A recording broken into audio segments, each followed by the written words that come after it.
Amen. Bwana Yesu asifiwe sana. Mungu awabariki sana na Mungu awatendee mema.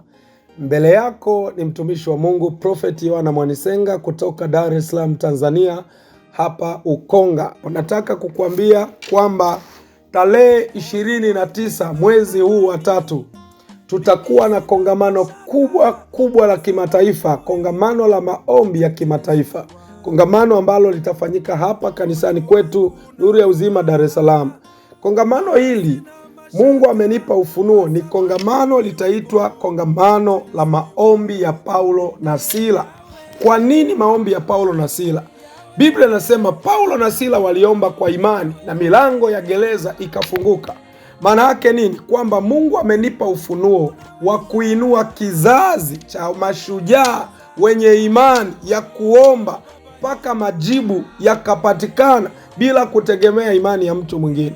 Kwa hiyo nataka katika kongamano hili, Mungu ameniambia kwamba liwe kongamano maalum la kuwaunganisha waombaji wote Tanzania na mataifa yote ya ulimwengu. Popote pale unaponisikia, wewe kama ni muombaji, popote pale unaponisikia, sikia sauti hii.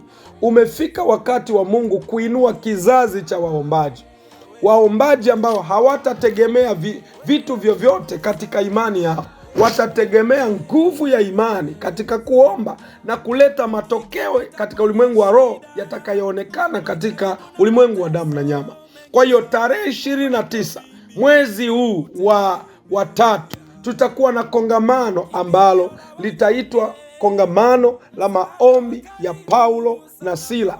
Ni kongamano ambalo litakuwa kongamano la siku moja tu, Jumamosi ya tarehe 29. Kwa hiyo nichukue nafasi hii kutoa wito ama kuwaalika waombaji wote kutoka makanisa yote. Mungu ameniambia niwakusanye waombaji wote kutoka makanisa yote, niwaeleze kitu ambacho Mungu amenituma kwao ili waweze kuinua kizazi kingine ndani yao. Sasa wewe ambaye uko Kenya, uko Rwanda, uko Burundi, uko taifa lolote, mahali ambapo unataka Mungu akusaidie, unataka kuja kuhudhuria kongamano hili, basi utanipigia simu kwa namba hizo hapo chini nikupe utaratibu. Kongamano la maombi ya Paulo na Sila ni kongamano ambalo litasababisha miamba kupasuka, minyololo kukatika na vifungo vya wote vitawaachia huru.